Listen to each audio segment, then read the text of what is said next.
Berarti bisa dikatakan semua tumor yang ada di otak berbahaya. Berbahaya, semua tumor yang ada di otak bisa berbahaya, apalagi kalau lokasinya di daerah otak tertentu yang vital gitu ya.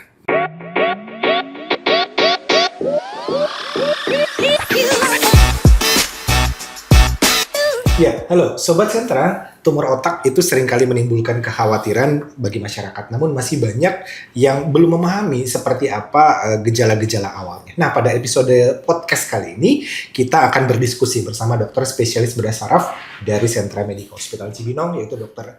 Yudi Yuwonowiwoho, ya, mengenai dan juga mengenal lebih jauh seperti apakah tanda-tanda dan gejala yang patut kita waspadai ya agar kita bisa lebih waspada dan bisa mengambil tindakan cepat untuk penanganan masalah yang terjadi ya, termasuk dengan masalah tumor otak ini misalkan. Nah, untuk itu langsung saja kita sapa narasumbernya Dr. Yudi Yuwonowiwoho. Selamat datang Dr. Yudi. Selamat sore, selamat datang juga Dr. Helmi.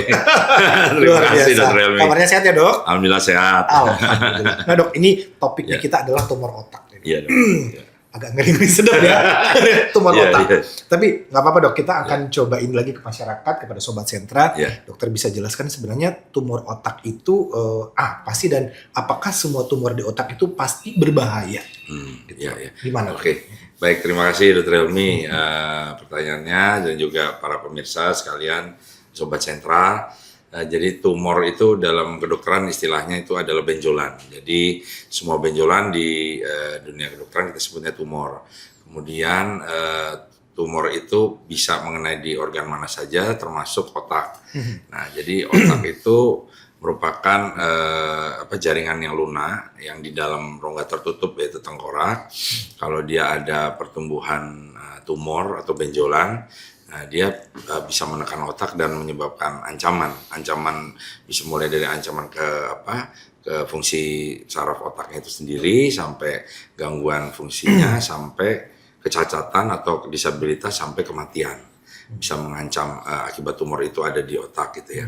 Jadi tumor itu sendiri ya sesuatu hal yang nggak normal yang tumbuh di luar pakem biologis yang seharusnya gitu. Berarti bisa dikatakan semua tumor yang ada di otak berbahaya? Berbahaya, semua tumor yang ada di otak bisa berbahaya, apalagi kalau lokasinya di daerah otak tertentu yang vital gitu ya. Mungkin di daerah penglihatan, daerah fungsi luhur, berpikir, kemudian atau apalagi kalau menekan ke batang otak gitu. Nah, ini orang awam juga kadang sering mendengar bahwa ada yang namanya tumor jinak dan tumor ganas. Nah, apakah tumor otak yang jinak maupun yang ganas ini ada perbedaannya, Dok? Ya, kalau tumor itu kita bedakan menurut keganasannya atau kejinakannya itu dibagi dua memang, yaitu tumor jinak dan tumor ganas. Yang membedakan adalah kalau tumor jinak itu dia tumbuhnya lambat, kemudian dia hanya menekan, jadi ekspansif, tidak infiltratif, tidak mengerusak jaringan otak sekitarnya. Tapi kalau tumor ganas itu tumbuhnya cepat, masif, menyebar dengan cepat dan menginfiltrasi jaringan otak sekitarnya sehingga merusak sel-sel otak yang sehat. Nah, jadi ibaratnya itu sebutannya istilahnya kanker otak itu ya untuk tumor ganas otak gitu. Kalau tumor jinak otak itu meskipun dia tumbuhnya lambat terus tidak merusak sel-sel otak secara langsung ya, tapi dia tetap bisa tumbuh dan akhirnya bisa merusak sel otak juga sehingga dua-duanya tetap harus ditangani gitu. Jadi walaupun jinak bukan berarti tidak berbahaya gitu, karena pada gilirannya juga yang tumor jinak itu bisa mengancam mulai dari gangguan fungsi otak, kemudian disabilitas dan kematian. Dua-duanya harus ditangani. Baik, Dok, di Indonesia sendiri angka kejadian dari tumor otak ini atau angka prevalensinya sejauh ini bagaimana, Dok? Apakah cukup banyak atau? Menurut catatan Kementerian Kesehatan terakhir tumor otak itu menempati urutan kedua ya dari penyebab kematian atau disabilitas ya. Nah, itu dikatakan kalau tidak cepat ditangani maka dia akan menjadi penyakit yang tidak bisa di reversible, yang tidak bisa sembuh lagi. Iya. Nah itu, tapi kalau dia cepat ditangani dan dia sifat tumornya masih stadium dini, itu lebih cepat ditangani, lebih cepat juga prognosisnya baik dan lebih cepat juga pulihnya. Nah, kalau kita ngomongin gejala utama ataupun juga gejala awal, gejala tumor otak itu yang biasanya muncul pertama kali bagaimana, Dok? Seperti apa? Ya, kalau kita bicara soal gejala akibat tumor otak, itu bisa dibagi karena berdasarkan dua kelompok, yaitu kelompok gejala akibat peninggian tekanan dalam kepala, sama kelompok gejala akibat lokasi tumornya itu berada di bagian otak mana, atau gejala vokal. Nah, kalau gejala akibat peninggian tekanan dalam kepala itu sakit kepala, terus bisa muntah, pandangan kabur, kemudian kejang, sampai hilang kesadaran atau pingsan atau koma. Sedangkan kalau untuk gejala vokal akibat lokasi tumornya itu berada di bagian otak mana, itu tergantung lokasi tumornya itu ada di bagian mana. Misalkan di bagian penglihatan dia kena saraf mata, ya berarti ada gangguan penglihatan. Kemudian kalau dia kena di daerah saraf penciuman, ya dia ada gangguan penciuman. Kalau dia ada di daerah frontal sini depan, bisa mulai dari gangguan berhitung, membaca, fungsi luhur, sampai kepribadian pun berubah, emosional, marah-marah itu bisa muncul akibat tumor yang berada di daerah frontal, seperti itu. Nah, kalau kena di daerah samping, ini bisa gangguan kelumpuhan, motorik, atau sensorik, kebas, baal, semutan, ya, dan sebagainya. Gitu. Kalau di daerah samping bawah sini bisa pendengaran yang kena. Jadi tergantung lokasi bisa. Betul. Dan karena peningkatan tekanan intrakranial. Intrakranial, betul. Peningkatan tekanan intrakranial. Ya, tadi dokter sempat sudah bilang ada sakit kepala ya. Iya, betul. Nah, ini mungkin orang awam nih, Dok. Saya sering sakit kepala, ini sering banget sakit kepala, dan udah lumayan lama sering sakit kepala. Apakah semua sakit kepala yang dialami ini bisa dicurigai jangan-jangan nih tumor otak, atau gimana tuh, Dok? Dokter Helmi, ini kalau kita bicara soal sakit kepala, memang sakit kepala ada yang akut, ada yang kronis, ya kan. Nah, kalau yang untuk kecurigaan ke arah tumor otak itu istilahnya nggak ada lah tumor otak yang baru muncul sehari 2 hari atau seminggu 2 minggu yang lalu, minimal at least berminggu-minggu atau berbulan-bulan gitu ya, atau tahunan gitu kalau yang dia jinak biasanya. Nah, jadi sakit kepalanya pun juga bukan yang akut mendadak gitu ya, kecuali dia ada komplikasi dari tumor otaknya. Ya, jadi biasanya sakit kepala yang mencurigakan itu tumor otak, dia sudah kronis, sudah sering, biasanya sudah mingguan atau bulanan atau tahunan. Kemudian intensitasnya makin sering, terus makin kuat juga, frekuensi makin sering, intensitas makin kuat, dan biasanya disertai gejala lain, nggak cuma sakit kepala, mungkin juga pandangan kabur gitu ya. Nah, kalau misalkan dia ada komplikasi akibat tumor otaknya ada perdarahan di dalam tumornya, itu bisa saja sakit kepalanya tiba-tiba dari yang ringan-ringan tiba-tiba jadi mendadak, mirip sama kayak stroke perdarahan gitu ya. Karena si tumornya ini berdarah di dalamnya, ada terjadi yang namanya nekrosis atau kerusakan atau penghancuran sel-sel tumor yang di dalam kapsulnya itu ya, terjadi perdarahan, kemudian akhirnya menambahkan tekanan di dalam kepalanya tinggi mendadak. Ya, sehingga akibatnya dia jadi sakit kepala mendadak juga. Padahal sebelumnya dia udah sakit kepala menahun, tahunan gitu ya. Jadi ya kita jangan abaikan, jangan remehkan sakit kepala, apalagi yang sudah sering gitu. Sebaiknya sih ya memeriksakan diri ke dokter lebih dini. Betul. Ya. Nah, Dok, tadi dokter juga bilang ada gangguan fungsi penglihatan, pendengaran, bahkan fungsi keseimbangan, juga perubahan perilaku. Betul. Apakah gangguan fungsi ini bisa menjadi sinyal bahaya, Dok? Ya, betul. Jadi kalau tadi daerah otak yang terkena, misalkan di otak kecil, cerebellum, itu fungsinya untuk keseimbangan sama koordinasi gerakan. Kalau misalkan ada kelompok gejala sakit kepala, gangguan keseimbangan, pandangan kabur, itu bisa jadi sinyal bahaya ya. Kalau kita misalkan nggak segera memeriksakan diri, takutnya kecolongan. Nah, itu gitu. Dok, ini gejala-gejala itu yang fungsi penglihatan, pendengaran, perubahan perilaku itu munculnya jebret, tiba-tiba atau bertahap? Bertahap. Ya? Okay. Jadi kalau yang dicurigai tumor itu bertahap, jadi kronis. Tapi yang akut, yang mendadak itu cuma 2, karena cedera atau stroke. Nah, tapi kalau yang tumor, kecuali ada komplikasi perdarahan di dalam tumor, itu biasanya kronis. Jadi pelan-pelan bertahap, makin lama makin sering, makin lama makin kuat, dan merupakan kumpulan gejala. Jadi nggak cuma satu gejala gitu. Nah itu sinyal bahaya. Jangan-jangan ada sesuatu massa benjolan di dalam otak. Gitu.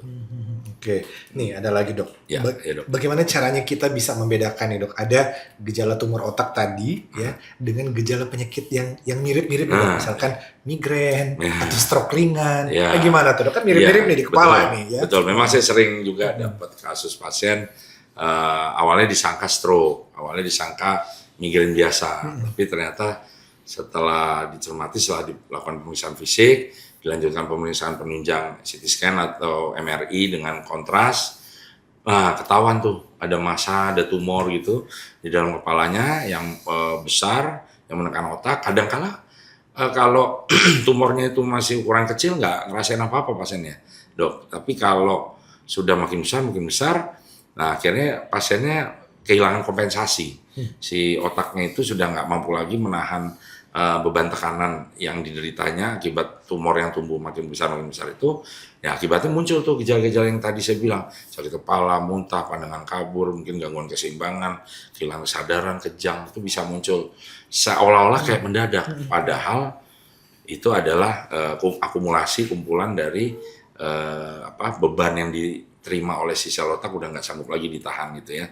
Nah itu kadang-kala awalnya disangka stroke. Awalnya disangka migrain biasa kalau di fase kronik sakit kepala sebelah gitu ya. Disangka ini migrain. Sebenarnya migrain itu kan entitas penyakit yang berbeda sama tumor otak, tapi gejalanya bisa mirip. Nah, itu jadi kadang-kadang ya susah juga ya kalau pasien kadang-kadang cuma minum obat warung ya gitu itu, ya. paling sering tuh. Paling sering cuma minum obat warung. Migrain minum obat warung, udah nanti hilang gitu kan. Terus besoknya muncul lagi, 2 hari kemudian muncul lagi, minum lagi gitu. Jadi kayak konsumsi kacang goreng gitu ya.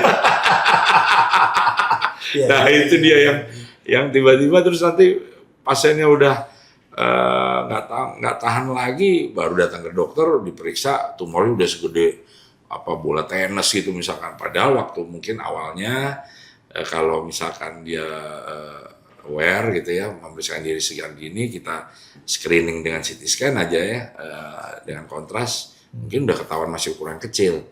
Ya kadang-kadang kan juga saya dapat kasus pasien kecelakaan nih di jalan gitu, misalkan naik motor jatuh, di CT scan, takutnya ada perdarahan dong. Ternyata ketemunya tumor. Tumornya sudah besar, sudah sebesar kepalan tangan, tapi dia nggak pernah ada gejala. Berarti kemungkinan besar tumor jinak, karena tumor jinak itu tumbuhnya pelan sehingga si jaringan otaknya sanggup beradaptasi lah.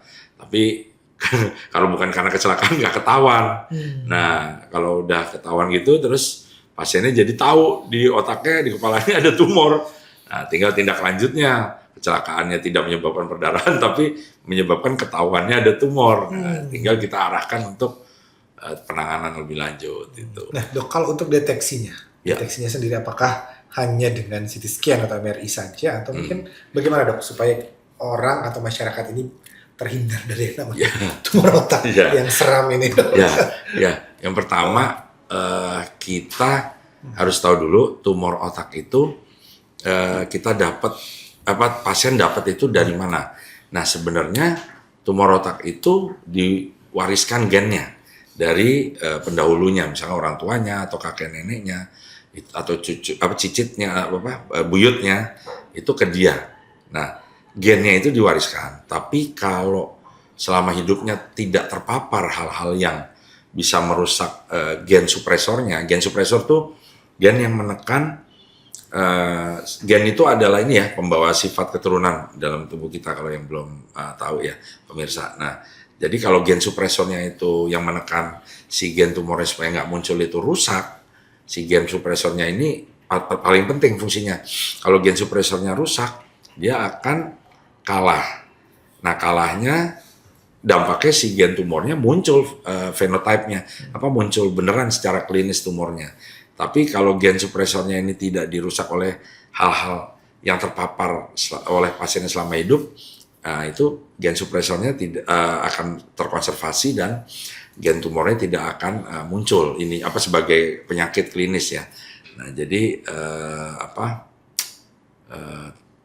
hal-hal yang bisa merusak gen suppressor tuh kayak asap rokok, polusi udara, ya kan, terus bahan-bahan pengawet dalam makanan dan tekstil, pestisida, radiasi sinar X, terus makan makanan yang junk food, terus makan makanan yang dibakar menimbulkan arang, karbon ya, kayak sate-sate gitu kan, tapi enak ya, tapi ngeri juga karsinogennya gitu ya kan. Itu yang bisa merusak gen supresornya.